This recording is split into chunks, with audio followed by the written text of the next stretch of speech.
Peace. Good morning. It's 5:10 a.m. I just came back from going to the store to get some juice and shit. Typical blunt smoker shit. And at 5 in the morning, you don't be expecting to see anyone, but I'm pretty sure God put me and this brother in the same place at the same time so we can get past any red tape we might have. But anyway. When I was younger, 25 years ago, I used to take a little money. I'm not bragging. That's just what it is and shit. If we couldn't sell something to you, we probably was gonna try to take your money. But anyway, 25 years ago, I was a different type of person. At the store this morning, I encountered a guy who just did 25 years. And he just came home. Now, I knew that he was home because we have a mutual friend. But this is how this whole situation unfolds. I run into this guy who we had a conflict with 25 years ago. While he was doing his time, me and a guy who was contracted to check me about this robbery, we ended up doing some time together. We ended up being on the same block in the prison system. So after about a week or something being on the same block, we started to talk or whatever. He knew who I was. I knew who he was. And I explained to him, I said, yo, our conflict wasn't really with your people, man. It was a guy that was with them that we knew he was soft. We knew he was sweet. And we was gonna be all over this guy no matter what. He was getting a couple dollars. He was fucking a lot of bitches. We was just gonna be on his ass anyway. I know I was. I just felt that he was sweet. But that's what put us on these guys. This specific person that used to be with these dudes. Boom. We do what was basically a home invasion robbery. Boom. We did our thing. We did our thing. We got out. Everything was, we did our thing. Boom. The next day, when it hits the set that this robbery happened, everybody basically saying, we already know who did that shit because only certain niggas is into that type of shit. And they were speaking about me and this guy who's tattooed on my back. His name is Joker. He's also in my book that I wrote. Yeah, so basically when this robbery happened, everybody in the neighborhood was like, them the only niggas that do shit like that. Not only that, wasn't nobody getting robbed until them niggas got out of jail. So they immediately blamed me and my man as culprits. Boom. My man, he was wild, but he was insecure. He wasn't even there when we took this money. He wasn't even there. But the reputation aspect, it was ringing in the hood that we took this money. So everybody's talking about this shit.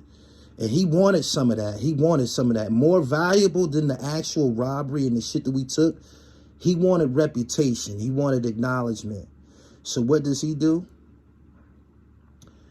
He see one of the guys that we took something from by himself somewhere trying to buy some weed, and he jumped all over and pistol whipped him all up. That's the guy that I just ran into at the store. Boom. So after my man pistol whipped this guy,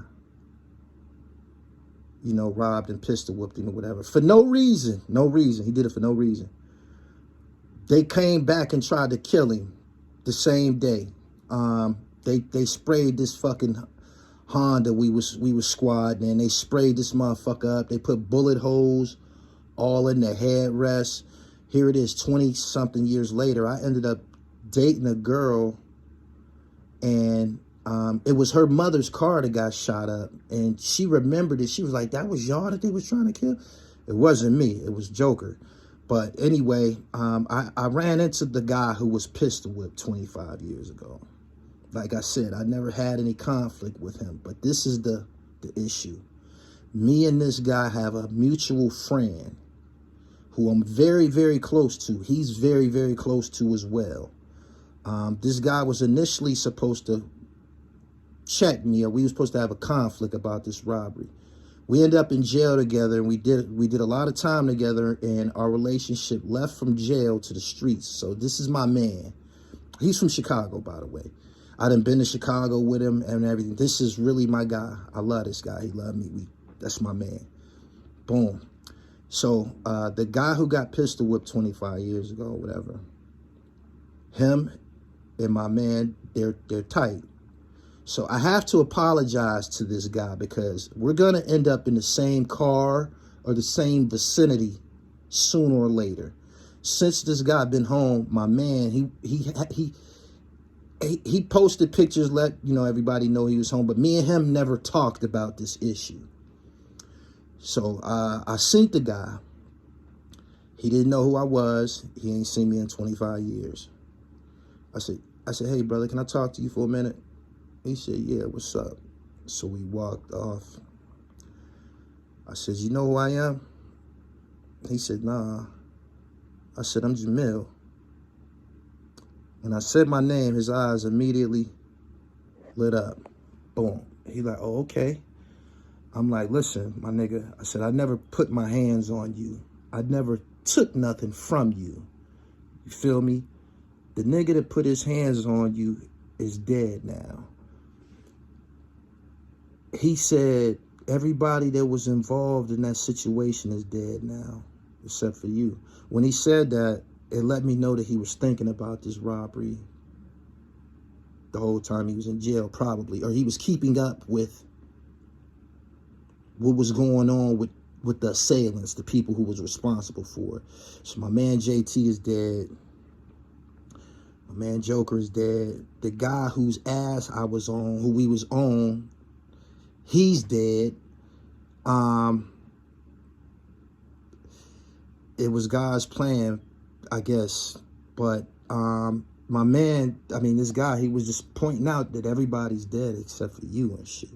When he said that, I got a voice in my head saying to myself, boy, you were chosen and shit. Like, you were chosen. You got a mission in life. And that's why nothing ever happened to you and shit. Again, I never took nothing from this guy. He wasn't there when we ran down on the house or whatever. But we have a mutual friend. So I had to apologize to this guy, even though he wasn't in the house. I didn't take nothing from him. We didn't take nothing from him. I apologized to this brother, and I let him know. I said, yo, I'm a totally different person than I was 25 years ago. You know what I'm saying? I said, that situation that happened, that wasn't even for y'all, for real. You know what I mean? And,